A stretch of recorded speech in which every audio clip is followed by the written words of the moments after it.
Amém, queridos irmãos, chegamos à terça-feira, quarta semana. Nessa quarta semana, o título geral é Revestir-se do amor que une todas as coisas com perfeição. O título da terça-feira, O fluir do rio da graça no livro de Ezequiel. O versículo, Ezequiel 47:5. Mediu ainda outros 1000 e já era um rio que eu não podia atravessar, porque as águas tinham crescido, águas que se deviam passar a nado, rio pelo qual não se podia passar. Senhor Jesus, obrigado, Senhor. Obrigado por mais um dia e obrigado pela riqueza das tuas palavras. Que o Senhor também faça fluir na nossa vida esse rio da graça, até tomar conta totalmente do nosso ser, da nossa vida, até não podermos mais trafegar, passar, caminhar, mas passar por ele a nado, sendo conduzidos por esse rio. Nós te agradecemos, Senhor, nesse dia também, pois nós vemos o quanto o Senhor tem trabalhado, conduzido cada um de nós, nos mostrando cada vez quem somos, mostrando a necessidade de cada vez mais mergulharmos em Tua Palavra, de sermos guiados pelo Teu Espírito nesse momento final, no momento de conclusão dessa era.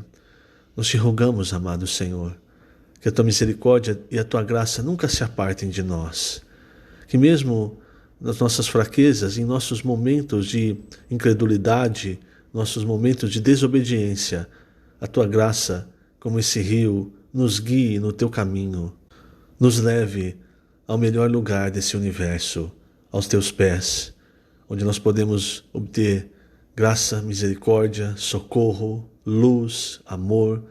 Obrigado, Senhor. Obrigado por tudo que Tu és e principalmente porque o Senhor está cada dia se dispensando, se entregando a nós. Obrigado, Senhor. Jesus é o nosso Senhor. Muito bem, queridos irmãos, falamos ontem sobre o Rio da Graça. E esse rio, irmãos, ele passa por toda a Bíblia, até que você vê novamente lá na Nova Jerusalém, no final de Apocalipse. E em Ezequiel 47, irmãos, nós vemos essa visão em que o profeta é levado até o templo e ali, de acordo com os primeiros versículos de Ezequiel 47, saíam águas de debaixo do limiar do templo. E essas águas, irmãos, a primeira vez que se mediu, essas águas, elas estavam 1000 côvados e elas davam nos tornozelos. Eu acredito que você já passou por um lugar que tinha água até os seus tornozelos. Você não caminha com a mesma facilidade em que você caminha num solo, né, seco. Mas ao mesmo tempo, irmãos, você ainda tem, vamos dizer assim, mais de 90% da sua mobilidade, talvez até mais, né? Então, hoje, se esse rio da vida, esse rio da graça, na sua vida, na sua casa, está apenas nos calcanhares, o que o Senhor quer, irmãos, é fazer subir as águas. E nós, irmãos, nós somos pessoas ainda muito relaxadas, não é? Quando nós estamos numa posição que nós achamos essa posição é correta, nós relaxamos. Nós muitas vezes nem retrocedemos, o que é bom, mas também não avançamos. E o Senhor sempre quer nos fazer avançar. Então muitas vezes, irmãos, o que faz aumentar o nível das águas são os sofrimentos que nós passamos. Aquele trecho de 2 Coríntios 12, em que Paulo, que já havia passado por todo tipo de sofrimento, pede para o Senhor remover o espinho na carne. E a ideia do espinho não é como aquele pedacinho, né? Aquele fiapinho de madeira que você às vezes está pegando assim em algum lugar e sai e fica no seu dedo. Não é essa a ideia de espinho. Não é o espinho, por exemplo, da roseira. A ideia da palavra grega ali é como uma estaca perfurando, irmãos. É algo que Paulo estava sofrendo muito. E aí Paulo pediu para o Senhor. Quantas vezes nós, irmãos, oramos ao Senhor pedindo algo e o Senhor, ele sabe de todas as coisas, ele sabe o que ele faz. Então nós pedimos, Senhor, tira isso. E o que o Senhor respondeu para Paulo? Paulo, a minha graça te basta. Tem um exemplo, irmãos, uma pequena história, né, que exemplifica muito bem essa questão. É quando alguém está navegando e encontra uma grande pedra ou um grande obstáculo à sua frente. E aí pede ao Senhor, Senhor, remove essa pedra, remove esse obstáculo. E aí a questão é, você prefere que o Senhor remova o obstáculo e sempre tenha que remover obstáculos?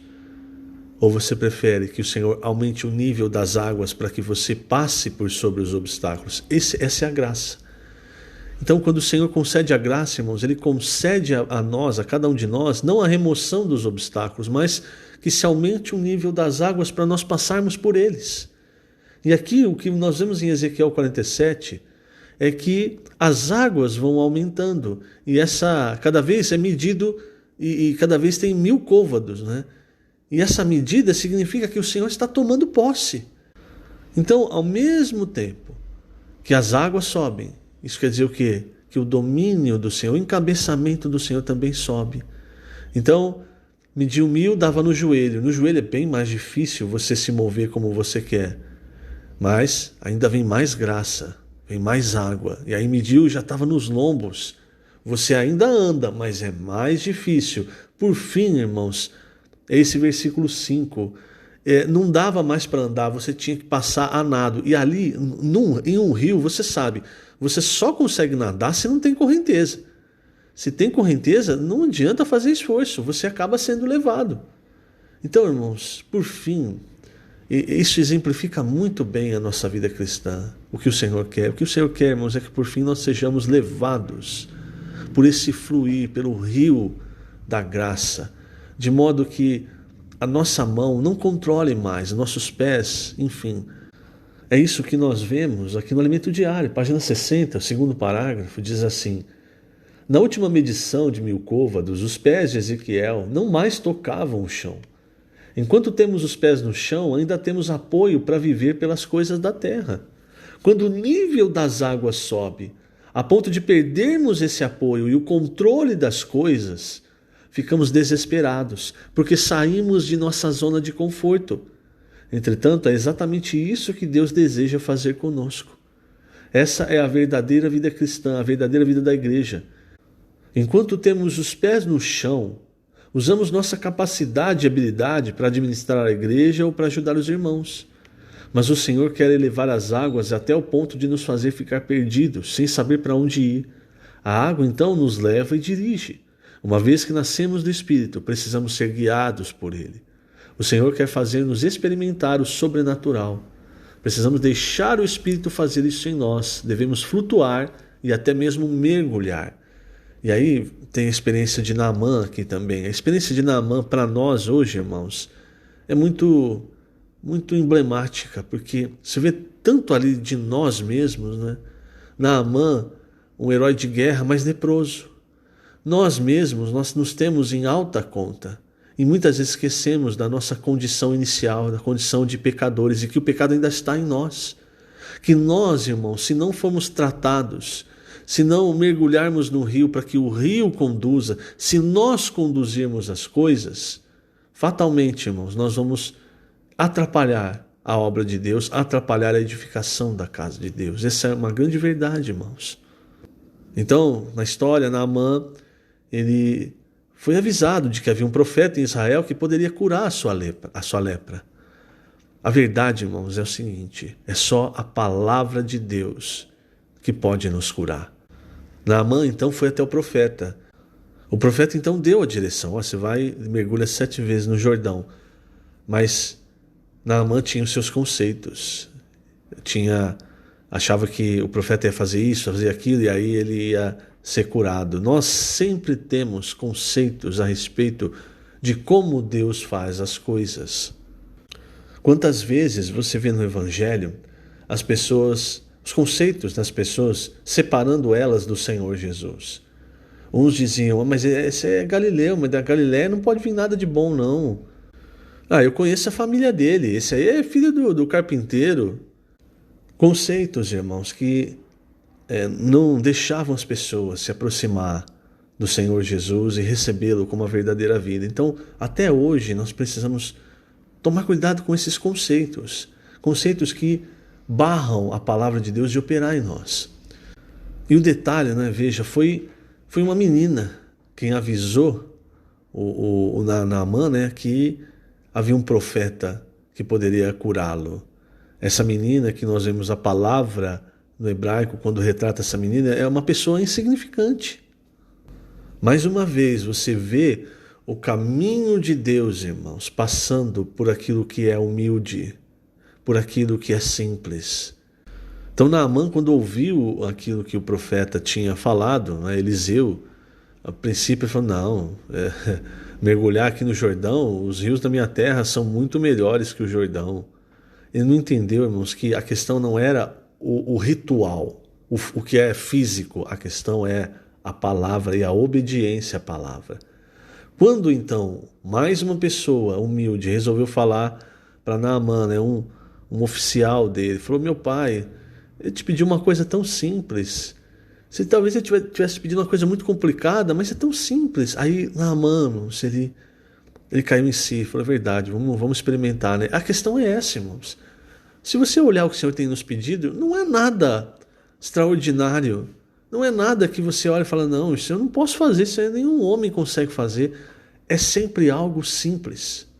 O Senhor colocou toda a sua obra, irmãos, a salvação para nós, no ato de fé, de invocar o nome do Senhor. O Senhor, ele está sempre tomando o mais difícil para ele, para colocar o mais fácil, o mais simples à nossa disposição. Somente depois que Naamã resolveu obedecer e mergulhar, experimentar, irmãos, é que então a lepra foi removida. Se nós todos, irmãos, temos isso dentro de nós, não é? Então, esses dois trechos, irmãos, Ezequiel 47, falando do rio, e 2 Reis 5, falando da experiência de Naamã, eles são muito emblemáticos para nós.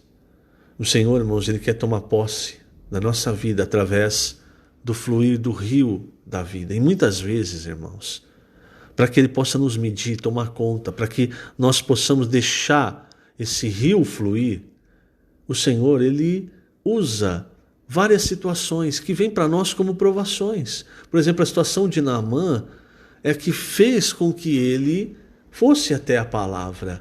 Quantas vezes, irmãos, o Senhor precisa permitir situações para nos levar até a palavra, nos levar até Ele. Por quê? Porque nós estamos muito duros, muito donos de nós mesmos. Quando você é o dono de si mesmo, quando você escolhe o que você vai seguir, isso é perigoso, irmão, porque a verdade é que nós não temos capacidade de escolher as coisas espirituais. Nós não temos capacidade, irmãos, de entender a palavra de Deus. Nós precisamos do Espírito. E se nós temos uma atitude arrogante, irmãos, Deus não concede a sua graça, sabe? Isso está muito claro. Isso está em Provérbios, está em Tiago, em Pedro. Aos humildes, aos pobres em espírito, Deus concede a sua graça. Ele manda essa graça como um rio fluindo. Mas quando nós somos soberbos, irmãos, quando nós temos a atitude, por exemplo, de Naamã, Deus não concede a graça, irmãos. Pelo contrário, ali fala que Deus resiste ao soberbo. Então nós precisamos hoje perceber como eu tenho sido diante da palavra de Deus. Eu tenho sido soberbo ou eu tenho me humilhado e mergulhado para receber a direção de Deus? Eu penso que eu conheço tanto que eu mesmo posso dar a direção para a minha vida, para a igreja, ou eu humildemente recebo aquilo que vem do Senhor como graça, como essa água que vai me fazer, de fato, até o que é morto ganhar vida, não é? Você vê depois em Ezequiel falando, ali no versículo 9, versículo 10, fala que onde passar esse rio, e esse rio vai entrar no Mar Morto, né? Cujas águas ficarão saudáveis. Onde passar esse rio, haverá muitíssimo peixe. O que quer dizer, irmão? Se nós queremos frutificar, queremos que as pessoas sejam salvas, não é o nosso esforço, entende? Não somos nós, é o fluir do rio. Mas como é que o rio vai fluir se ele chegou em você e parou? Então é importante, irmãos, nós irmos diante do Senhor. Será que eu não estou estancando o rio que o Senhor tem feito fluir na minha vida, na minha família? Será que as pessoas estão recebendo ou será que está parando em mim? Que o Senhor te abençoe grandemente nesse dia. Lembrando, estamos colocando essas gravações no canal do YouTube da Igreja em Ribeirão Preto. Jesus é o Senhor.